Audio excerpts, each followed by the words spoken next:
లక్ష్మణ వరంగల్ వెళ్దాం. వరంగల్ మా ప్రతినిధి స్వామి మనకి అందుబాటులో ఉన్నారు.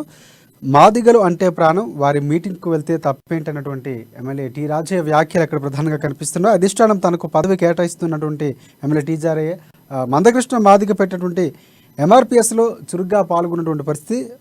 మాదిగలడతోనే ఎమ్మెల్యే అయినట్టు కూడా టి రాజయ్య వ్యాఖ్యలు చేశారు. మొత్తానికి టి రాజయ్యకి టికెట్ రాని సందర్భంలో ఎవరైతే ఉన్నారో మందకృష్ణ మాదిగ కూడా కొన్ని వ్యాఖ్యలు చేశారు.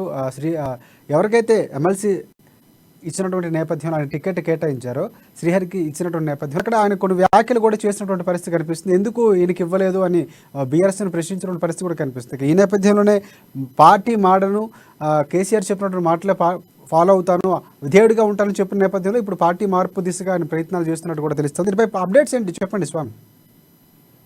రాజశేఖర్ మొత్తానికైతే వరంగల్ జిల్లాలో కూడా స్టేషన్ గన్పూర్ ఈ కాన్స్టిట్యున్సీ ప్రస్తుతం ఎమ్మెల్యే రాజయ్య పైన కూడా ఒక ఉత్కంఠ వాతావరణమైన వరంగల్ జిల్లాలో నెలకొందని చెప్పుకోవచ్చు. నిన్న ఒక రహస్య భేటీ అయినట్టు కూడా దీనికి సీనియర్ కాంగ్రెస్ నేత కూడా దామోదర్ రాజనరసింహ కూడా ఒక హోటల్లో భేటీ అయినట్టు కూడా తెలుస్తా ఉంది. మొత్తానికైతే మనం విజువల్స్ లో చూస్తున్నాం. కానీ ప్రస్తుతానికైతే దళిత సంఘాలు ఆహ్వానించిన మేరకు కూడా నేను కార్యక్రమానికి హాజరయ్యాను. నాకు అధిష్టానం బీఆర్ఎస్ అధిష్టానం మాత్రం ఎంపీ లేదా ఎమ్మెల్సీ లేదా ఏదైనా నాకు పదవి కట్టబోతుంది, కానీ నేను నా మాదిగ జాతి ఎక్కడికి పిలిచినా నేను వెళ్తాను, మీరు తప్పుపట్టిన అవసరం లేదని చెప్పి వ్యాఖ్యానించడం జరిగింది. మొత్తానికైతే నిన్న ఒక హాట్ టాపిక్ గా మారిందని చెప్పుకోవచ్చు. ఇప్పటికే తెలంగాణ రాష్ట్రంలోని కూడా రాజయ్య పట్ల కూడా అనేక పలు అనుమానాలను వేకెత్తున్న పరిస్థితి కనపడతా ఉందని చెప్పుకోవచ్చు. మొత్తానికి రాజయ్య చేసిన వ్యాఖ్యలను లేకపోతే ఇతర అంటే నాయకులు కూడా అతన్ని తప్పుపట్టిన పరిస్థితి కనపడుతుంది. అధిష్టానానికైతే మరి ఇప్పటికీ ఒక బీఆర్ఎస్ నేతగా ఉంటూ స్థానిక ఎమ్మెల్యేగా ఉంటూ కూడా ఒక నరసింహ అంటే కాంగ్రెస్ పార్టీకి చెందిన మాజీ ఉప ముఖ్యమంత్రి కూడా ఆయన పిలిస్తే ఒక రాష్ట్ర బిడ్డకి ఎట్లా అవుతారని చెప్పి కూడా ఒక హాట్ టాపిక్ గా వరంగల్ జిల్లాలో మారిందని చెప్పుకోవచ్చు. మొత్తానికైతే రాజయ్య కామెంట్లను కొట్టిపారేస్తుందని చెప్పుకోవచ్చు. ఇవాళ మొత్తానికి ఒక ప్రైవేట్ కార్యక్రమంలో కూడా ఒక ప్రభుత్వ చీఫ్ విప్ తోని కూడా ఇవాళ మంత్రి మన ఎమ్మెల్యే రాజయ్య కూడా ఇవాళ భేటీ అని చెప్పుకోవచ్చు. మొత్తానికైతే ఆయన వాళ్ళ వాక్యాలను ఒక్కసారిగా కొట్టిపారేసిన చెప్పుకోవచ్చు రాజశేఖర్. ఇక్కడ నేను నా జాతి మాదిగ జాతి ఎంఆర్పిఎస్ ఎక్కడికి పిలిచినా నేను వెళ్తాను అని చెప్పి కూడా ఒక వ్యాఖ్యానం జరిగిందని చెప్పుకోవచ్చు రాజశేఖర్.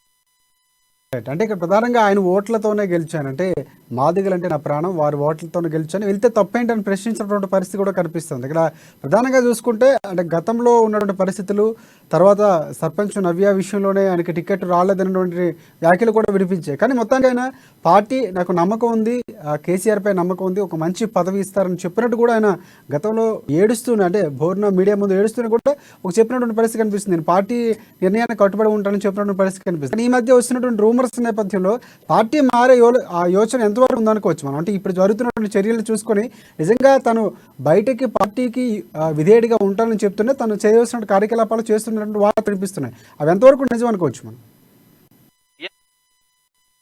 ఇప్పుడు ప్రస్తుతానికైతే ఇప్పుడున్న నేపథ్యంలో ఇప్పుడు రాజకీయ ప్రకారం మాత్రము ఇప్పుడు అంటే రాజకీయంగా ఈయన స్టేషన్ గన్పూర్ ఎమ్మెల్యే టికెట్ కేటాయించకపోవడం కూడా ఈయన రాజకీయ పరిస్థితి మాత్రం అగోహమ్మ గోచరంగా మారిందని చెప్పుకోవచ్చు. ఎక్కడికి వెళితే ఆయనకు లాభం జరుగుతున్న అనే కోణంలో కూడా ఇవాళ స్థానిక ఎమ్మెల్యే రాజయ్య ఆలోచిస్తున్న పరిస్థితి కనపడతా ఉంది. మొత్తానికైతే గతంలో ఆయన కాంగ్రెస్ పార్టీలో ఉన్న నేపథ్యం అయితే కనపడతా ఉంది. కాంగ్రెస్ తో కూడా మంతనాలు కూడా రహస్యంగా జరిపినట్టు కూడా మన రోమర్స్ అయితే లేచిందని చెప్పుకోవచ్చు. మొత్తానికైతే రోమర్స్ ప్రకారము వాళ్ళ జాతి అంటే ఎంఆర్పిఎస్ అధినేత మందకృష్ణ మాదిగ జాతి ఆలోచన ప్రకారం కూడా కాంగ్రెస్ కు చేతులు కలిపే అవకాశాలు అయితే ఎక్కువ కనపడతాయని అనుకోవచ్చు. మొత్తానికైతే అవి ప్రకంపనలు వరంగల్ జిల్లాలో నెలకొన్నాయని చెప్పుకోవచ్చు. రాజయ్యకు ఎట్టి పరిస్థితుల్లో కూడా టికెట్ ఇవ్వకపోతే మాత్రం కాంగ్రెస్ కు చేతులు కలిపే అవకాశాలు ఎక్కువ కనపడతాయని చెప్పుకోవచ్చు. ఇప్పటికీ కూడా నిన్నగాక మొన్న వల్మిడి అంటే పాలకుర్తిలో కూడా నిన్న వల్మిడి సీతారామ రామచంద్ర దేవస్థానం విగ్రహ ప్రతిష్టాపకం కూడా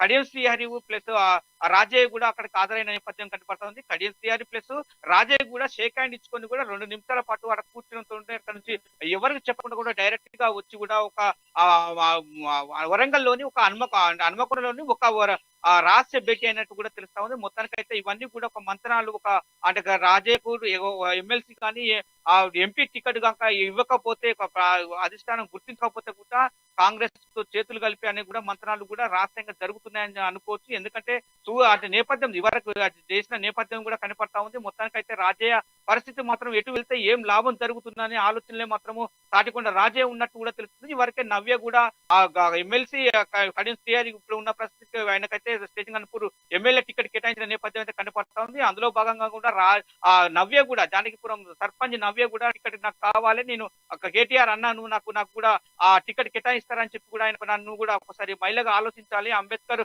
సమాన వాటకు కూడా గుర్తించినప్పటికీ కూడా అధిష్టానం నాకు కేటీఆర్ అన్నయ్య కూడా టికెట్ కేటాయిస్తే నాదేందో నా సత్తా చూపిస్తా అని చెప్పి కూడా నవ్య కూడా ఒక పక్క ఆలోచన చేస్తున్న పరిస్థితి కనబడుతుంది. ఈ ఇద్దరి మధ్యలో కూడా ఎటు పోతుందో ఆ రాజకీయం అని చెప్పి కూడా ఆయన ఆ ప్రస్తుతానికైతే ఒక రాజకీయ అంటే కాంగ్రెస్ నాయకులతో కూడా మంత్రాలు జరుపుతున్నారు, రహస్యంగా మంత్రాలు జరుపుతున్నట్టు అనుకోవచ్చు. ఎందుకంటే మాదిగ జాతి అంటే దళిత బహుజనులు కూడా రాజయ్య కూడా ప్రత్యేకమనంగా కాంగ్రెస్ పార్టీకి పోతేనే నీకు ఆ చోటు ఉంటుంది అని చెప్పి కూడా ఆయన ఒక రాష్ట్ర భేటీని అయితే జరుపుతున్నట్టు తెలుస్తా ఉంది. ఎందుకంటే ఆయనకున్న సంబంధాల మేరకు ఆయన జాతి దళిత జాతిలో కూడా ఆయన కోరిక మేరకు కూడా బయటికి మాత్రం వెళ్తున్న పరిస్థితి కనపడతా ఉంది. మొత్తానికైతే దళితులంతా ఆయనకు ఏకమై ఆయనకు స్టేషన్ కనుపూర్ ఆ ఎమ్మెల్యే రాజయ్యను కూడా ఇవాళ ప్రోత్సహిస్తున్నట్టు కూడా తెలుస్తా ఉంది. మొత్తం రాజశేఖర్ చూసుకోవచ్చు ఇక్కడ ప్రస్తుతానికైతే ఇవాళ అతన్ని బుద్ధగించడానికి కూడా ప్రభుత్వ చీఫ్ గా వివరిస్తున్న వినయ్ భాస్కర్ కూడా ఇవాళ అతనితో భేటీ కావడం జరిగింది. ఎందుకంటే ఆయన సున్నితంగా కూడా ఆ వ్యాఖ్యలను కొట్టిపాడేయడం జరిగింది. ఎందుకంటే ఆయన ఎవరికి అన్యాయం జరిగినా కూడా నేను ఆ కాంగ్రెస్ పార్టీలో ఉన్న ఎమ్మెల్యేని కూడా బర్తరాఫ్ చేసి కూడా తెలంగాణ ఉద్యమంలో పాల్గొన్న అప్పటిప్పటి వరకు కూడా తెలంగాణ రాష్ట్ర సమితిలో కూడా అధిష్టానానికి కూడా కట్టుబడి ఉన్న ఇవాళ ఆ స్టేషన్ కనుపూర్ కూడా ఒక చెట్టు పెడితే విత్తనాలు వేసిన తర్వాత ఒక కుప్ప అయిన తర్వాత కుప్ప మీద కూర్చోవడానికి ఇవాళ వస్తే నేను ఊరుకుంటానని చెప్పి కూడా ఆయన వ్యాఖ్యలు చేయడం జరిగింది. ఆ వ్యాఖ్యలను ఆ కుప్ప మీద ఎవరిని కూడా కూర్చొని అది నాది, ఆ నా కుప్పే నేను కావాలి అంటే నేను అని చెప్పి కూడా వ్యాఖ్యానించడం జరిగింది. స్టేషన్ కనుపూర్ లో కూడా ఆ కార్యక్రమాన్ని ఏకం చేసి బీఆర్ఎస్ పార్టీగా మొత్తం ఒక ఏకతాటిపై నడుస్తున్న ఘనత నాకే దక్కుతుంది, ఆ బీఆర్ఎస్ కు వేరే వాళ్ళకు వస్తే నేను ఊరుకునేది లేదని చెప్పి కూడా ఇది కూడా ఆయన ఒక బగ్గుబగ్గు మనం అంటున్న పరిస్థితి కనపడుతుంది అనుకోవచ్చు రాజశేఖర్. రైట్ అవుట్ అంటే రాజయ్య విషయంలో చూసుకుంటే 2 సార్లు ఆయన ఎమ్మెల్యేగా చేసినటువంటి పరిస్థితి, అంటే పార్టీని నమ్ముకొని ఉన్నటువంటి వ్యక్తిగా ఆయనకు ఉన్నటువంటి గుడ్ ఇమేజ్ ఉంది. కొన్ని కారణాల ద్వారా తర్వాత మారినటువంటి నేపథ్యంలో కానీ ఆయనకంటే ఒక ప్రత్యేకమైనటువంటి క్యాడర్ ఉంది, ఖచ్చితంగా ఓటు బ్యాంక్ కూడా ఉంది. సో ఈ నేపథ్యంలో ఒకవేళ ఆయన పార్టీ కనుక వీడితే కనుక ఖచ్చితంగా అక్కడ బీఆర్ఎస్కి గెలుపు అనేది కొంతవరకు కడియం శ్రీహరికి ఇబ్బంది పెట్టే అంశం వచ్చాం మనం. ఖచ్చితంగా అనుకోవచ్చు రాజశేఖర్. మొత్తానికైతే అక్కడ మాదిగ జాతి అంటే 35%, 40% మినహా అక్కడ మాదిగ జాతి అంటే దళితులు అక్కడ అతనికి ఆ దళిత అంటే ఆయన కడియం శ్రీహరి బైన్ల జాతికి చెందినవాడు. కానీ ఇక్కడ ఈయన మాత్రం ఉపకులకి చెందిన ప్రస్తుతం ఎమ్మెల్సీ ఉన్న కడియం శ్రీహరికి ఓటు బ్యాంకు తక్కువ అనుకోవచ్చు. ఇప్పుడు ఇక్కడ ఉన్న మాదిగ జాతి అంటే ఎస్సీ ఉపకులమైన మాదిగ జాతి కూడా అక్కడ 35% ఎక్కువ ఉన్న నేపథ్యం అయితే కనపడతా ఉంది. మొత్తం అయితే స్టేషన్ కనుపూర్ లో కూడా కడియం శ్రీహరి కంటే ఇప్పుడు తాటికొండ రాజయ్యకే ఆయన బాంధవులు ఎక్కువ ఉన్న పరిస్థితి కనపడతా ఉంది. ఆయనను కూడా ఇప్పటికీ కూడా దళితులను కూడా ఏకతాటితో వచ్చి ఇప్పుడు కడియం శ్రీహరి ప్రస్తుతానికి ఎమ్మెల్సీకి రాజీనామా చేయాలి, ఆ తర్వాతనే మేము ఇప్పటికి కూడా స్వాగతిస్తున్నాం అని చెప్పిన పరిస్థితి కనపడతా ఉంది.